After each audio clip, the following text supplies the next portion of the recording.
When I'm at my happiest and most fulfilled, it would be when I'm able to create something, whatever that is. Welcome to Artist Date. I'm your host, Nicole Romanoff, and today's guest is Saskatoon-based food photographer Bob Deutscher. Bob has spent over a decade specializing in food photography, building a business that blends artistry and commercial work. In this episode, he shares his journey, creative process, and insights into the industry, from the challenges of shooting food to balancing art and business. If you're curious about food photography or the creative journey, this conversation is for you. Let's dive in. Hi, Bob. Hello. How are you doing? Great. Thank you for being here today. Thanks for having me. It's my first podcast, so I'm very excited. Well, I feel honored that it's your first podcast. Could you just share a little bit about yourself? So my name is Bob Deutscher. I'm a food photographer here in Saskatoon. I've been doing it for just over 10 years now. I started kind of my journey in mid-2013 and then was fortunate to kind of niche down into food like mid-2014. And so I've been doing kind of specifically food since then. I recently moved to an acreage with my wife and our kids in 2022, and we built a brand new food photography studio out there. And that's been a dream. We've been working out of it now for just over a year. So my wife has been working with me since she started in 2020. Since then, we've just been kind of living, working, playing out at the acreage there. And as long as I'm doing something creative, I feel like that's the main thing, you know? When I'm at my happiest and most fulfilled, it would be when I'm able to create something, whatever that is. So you've always been a creative person. Where does that inspiration come from? Are your parents, are they kind of the same way? Both my parents, I feel like, had creative pursuits in their younger life. Like my dad used to play some music and stuff like that, but that was not something that ever bled into, you know, his life with children. And my mom, when we were young, she used to do photography. And so like we have lots of great pictures of us, film photos being younger. And like certainly I remember like being quite young and always being fascinated with her cameras. But as I got like old enough to really get into it, I feel like she had kind of slowed down on that. So like I feel like in those years where, you know, you really start to pick up on like what your parents are doing and stuff, like they weren't really into any sort of creative pursuits. But as we were talking before the interview here, I went to George Vanier Elementary School, and your mom taught me many years ago for, I don't remember what grade, but going to George Vanier, I feel like that was probably one of the more like formative things in becoming a creative person. It's a very creative, considered an art school. Yeah, it's a fine art school. And so they did music, dance, drama, art. I remember, you know, they had a pottery wheel and a kiln in their little studio there. So I think the best thing about being able to create something is like to not think about it and to just do it, you know? And so I feel like when you grow up around it, you're not thinking about creating stuff all the time. It's just something you do. And so I feel like growing up in that environment definitely expanded my creativity and just like kind of showed me all these different things. Were the arts something that you knew that you wanted to pursue as a career early on? Or did you know? Some people know what they want to do right away. And then others, like myself, it's like a meandering journey to get to where I am. Yeah. I feel like when I was younger, I always like making things and creating things. So whether, you know, that was something certainly young, I don't think it was something where I was like, oh, I want to be an artist or something like that. And even now, like it's interesting doing the work that I do because I don't define myself as an artist. And I was just reading Rick Rubin's new book. Love that book, The Creative Act. Yes. And so he was talking about like artists and craftspeople. And when he was talking about that, I was like, oh, that's actually an interesting way to look at it, is that like, I feel like what I do is very much a blend of like artistry and craft, where it's like, you know, a carpenter, you know, spends their day going out and building things and they're functional.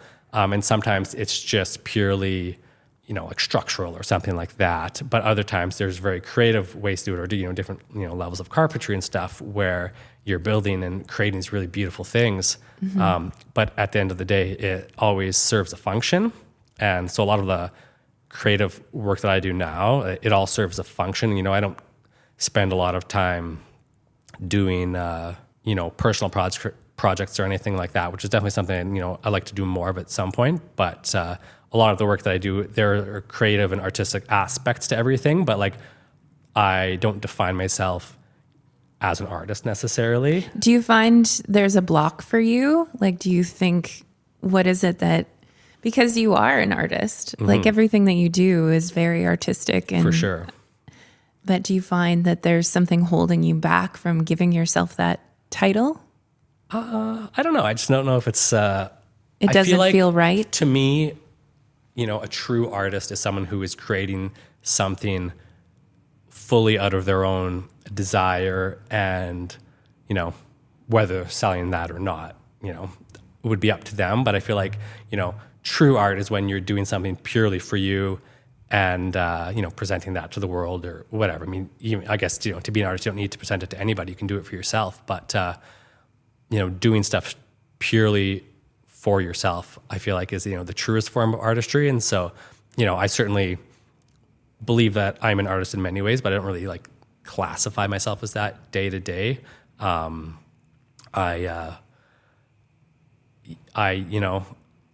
always creating things with my own artistic touch in it, but collaborating with other people and, working on other people's visions and things like that. And like, I'm in the commercial world of photography, so I'm not working, direct, like it's not like a lifestyle session when you're working with like the person that you're, the image is for them. And, that's it. I work with businesses where it's like, we're doing the work for these businesses, and then those images are relayed to consumers. There's a specific task. It's like, yeah, I get that. We do so many roles, from the cooking to the food styling to the prop styling to like set building, and then the photography, where there's, creative choices with lighting and things like that.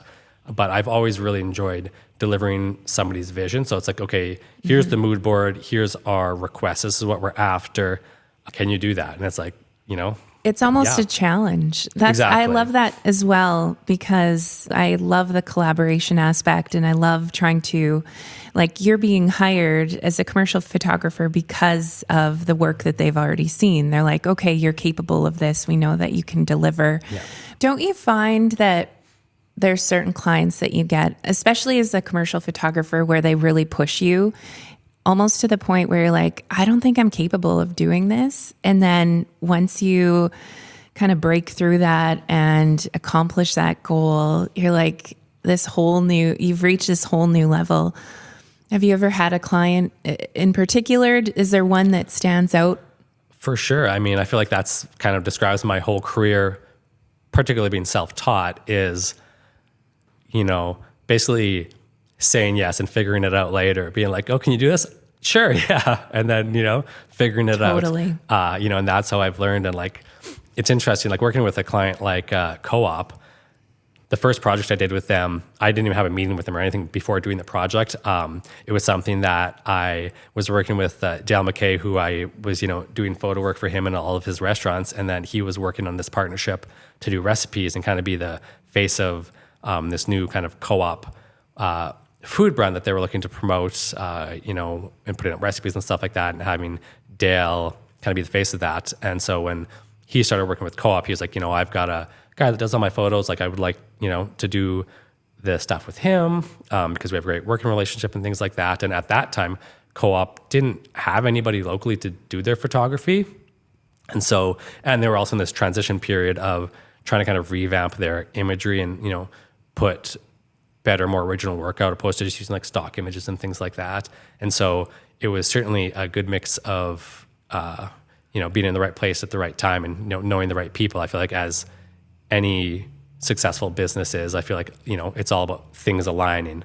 One of my very first shoots that they requested was a bunch of turkeys. And at that time, I don't know if I had ever even cooked a turkey. And like, that's one of the hardest things to cook. Even to this day, like, I don't get stressed out about too many things, but like turkey, ice cream, chocolate, those are probably like the oh my gosh, three things that are like the most annoying to shoot. So, they were like, okay, we want turkey photos styled in like 5 ways. I want like a general one, an Easter one, a Christmas one, a fall one.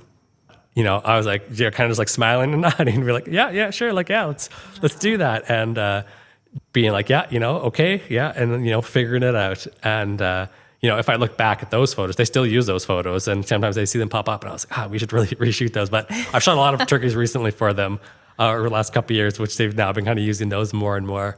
But it's one of those things where it's like, you know, someone asks you to do something and you're like, yeah, I think I can do that. You know, those are the things that creatively fulfill me, is that challenge. It's like, okay, you know, can you do this? And I'm like, I don't know, but we're going to try. Yeah, and, just say yes until you figure exactly. it out. I'd really love to dive into your creative process. So when a client like Co-op approaches you and they want you to photograph a turkey for their upcoming magazine, what is your process from start to finish in making that happen? Whenever we're doing any sort of food photo shoot, generally how we work is, you know, they send us recipes, you know, whoever the client is, and then we cook everything, style it, and do the photos. And some clients provide, you know, plenty of direction. Other clients are just kind of like, you know, do what you do. And so like for Co-op, you know, they would provide a bit more direction, saying, okay, we want things to look like this. You know, we're thinking these colors for the backdrop. We're going to use this kind of text in the advertising, you know, and banners and stuff like that in the store. And yeah, so from there we kind of start looking through our own prop collection for what we have. And then if we don't have, you know, things that are close to what they're after, then we'll, you know, go out and do prop shopping and find something, hopefully. Christmas is always a challenge because we start that in like late June, early July. And so that's always a bit stressful. And the timelines are always like, from when we get the mood board to when we start shooting, it's like, you know, 2 weeks max, you know? Wow. So it's like we basically get it and we hit the ground running. It's interesting because I feel like with food photography, and specifically the way that we do it, where we do everything, you know, we don't hire a food stylist, we don't hire prop stylists. We do it all here because, you know, there's not really an option to hire those people in Saskatoon. You know, those careers don't exist here, which has been the fun journey of becoming all those things. And then, you know, my wife joining me and kind of training her in all those aspects as well. But it's nice because if you feel creatively stuck in one way, there's just always so many different aspects to it that you can kind of find joy in, which is nice. How do you edit? Do you rely on heavy editing or is it fairly light? Like, do you get most of it in camera? Yeah, most of it. I do very simple editing. I edit in Lightroom still, which I'm sure some I've got a buddy out of, he's from Saskatoon, but he lives in LA now. And if you're watching this, Daniel, I'm sorry. But he's very against Lightroom, and he's like, if you're a commercial photographer, professional photographer, you need to be using Capture One, and maybe one of these days I'll get into it. But most of the stuff that I do is pretty basic, and yeah, you know, you're getting lighting and everything kind of as close to how you want it in camera, making the food look as good as you can in camera. Even like the Christmas magazine for Co-op that just came out, I was looking at the cover and I was like, oh yeah, that turkey like turned out really good. Like, and then I did zero photoshopping on that image, which like generally like a turkey or chicken, like there's a little bit of touching up and stuff that you might need to do, you know, to fill in spots. It didn't brown as nicely and stuff, but that was one where I was like, nailed the food styling. Turkey turned out really great. And I literally did no retouching on it. And that's great. I'm always editing a lot of images. So I edit fast generally. You're adjusting for exposure, contrast, you know, sharpening things a little bit. But other than that, there's nothing magical about it. You know, it's basically just trying to get everything as close as you can in camera, and then you know, just tweaking from there to make it a little bit nicer. And you know, it needs to look like, you know, what it would look like in real life. You know, so you're not like making it look too faded. It needs to be kind of punchy and contrasty, and yeah. What aperture do you shoot at when you shoot food? I mean, for my work, I'm generally shooting like with a 105 millimeter lens and then a 50 millimeter lens. And so I use the 105 for anything that's like, you know, shooting from like a front, like a horizon to like a 3/4 and all those shots. And then 50 millimeter for all my overhead shots. And so like I'm shooting overhead, generally I'm shooting like ideally like f8 and above. So then everything's in focus and you're not getting fall off. Yeah, especially like if there's different levels in the food, like you have a salad in a bowl and something on a plate, or you don't want it where like the salad is not in focus and something else is in focus, particularly for stuff like with marketing materials and stuff where it's printed pretty large and then you can very clearly see like, oh, that it's not in focus, and it maybe would look a little bit weird. So something like that, making sure everything's in focus. But for those front on shots with the 105, I'd be shooting, generally I'm always shooting like above like f3.5 and like, around like if I'm going shallow, it'd be like f5.6 maybe. But I don't typically go like above f10 unless I'm shooting like product and like stuff where like everything needs to be in focus. But it all depends on what look you're going Project for. is. Yeah. Do you tether on set? I do, yeah. Yeah. Not with every project, but like stuff for like this magazine project that we're working on where we're shooting with layout in mind. So like we're tethered, the picture is coming into the mock-up of the layout we have so we can see exactly Nice. where everything is. And like that is like, I love doing that. It's so much fun to just see it come to life. And especially if you have the client there and they're like, oh yeah, like that's perfect. Right. Let's crop it in a little bit more and things like that. Or if Get we're that shooting instant feedback. exactly. Or things where like lots of times we're shooting stuff for like these really long skinny banners that like go above a freezer in a co-op store. And so they want to fit everything in this photo. And so, you can be like, okay, I should shoot it this far back. And then you might bring it in to edit and you're like, oh, I didn't shoot it far enough to like be able to crop in to see everything. I haven't thought of that. Tethering helps you just know for sure that everything's going to fit in there. What do you shoot with? Nikon. So I have a couple D850s and I've been very tempted to upgrade to their new Z line, but haven't pulled the trigger yet. What are some of your dream clients? I don't know. I don't know if I have like a dream client. I feel like I've been very fortunate to work for a grocery store. So as far as a food photographer goes, having a grocery store as a client is like the bread and butter, no pun intended, because there's just always such a need for photography, like whether it's like flyers, which is like, fairly simplistic work, to, if they're doing magazines, product and packaging and stuff like that. We'd love to shoot a cookbook at some point. Being able to hold a cookbook of work that you've Feels shot good. would be wonderful. So like definitely at some point we'd love to shoot a cookbook. Maybe you could make your own. Well, that's definitely been something we thought about as well. Would be a great marketing idea. Exactly. Yeah, it'll be interesting to see kind of where things go from, where we're at now, where it's kind of been this like, just like really busy decade and, having kids, and now things are like, finally feel like they're a little bit settled down and looking, okay, where are we going next? Right. So I have one more question for you, and it goes to all the people that are maybe inspired to become a food photographer or kind of work in more a niche area. What advice would you give them if they are just starting out? Become a food photographer, because it's like the best type of photography in the world. We get to shoot the food, we get to eat it after. It's like, it's like if you're doing like photos for a clothing line, you can't just take all the clothes home with you after. You got to give it back. Food is like, well, sorry, you can't give that back because we cooked it. I love that. But as far as starting out, I would say don't be afraid to just go for it.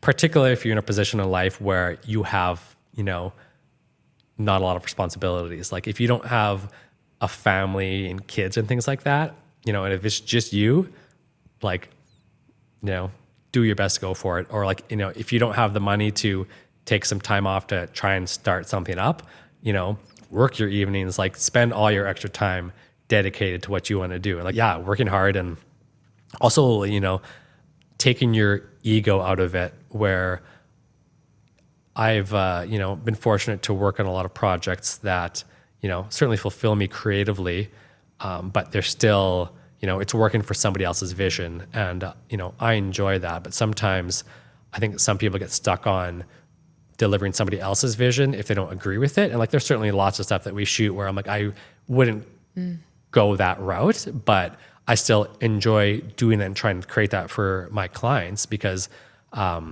enjoy the process. Yeah, I don't know. I could go on. There's all sorts of things that you could do, but just like work hard. Don't waste your time. If you're trying to learn something, you're trying to build a business, just keep working at it. Like learn as much as you can. How can people get in touch with you and find you? Hit me up on Instagram, Bob Deutscher, BOBDEUTSCHER. Thank you so much, Bob. Can't wait to listen to all the other podcasts. Thank you so much for tuning into this episode of Artist Date. If you enjoyed it, please take a moment to subscribe and leave a rating. It really helps more creatives like you discover the show. Don't forget to follow along on Instagram at Artist Date Podcast for behind-the-scenes updates, inspiring content, and more. New episodes drop every Tuesday. Can't wait to connect with you again soon.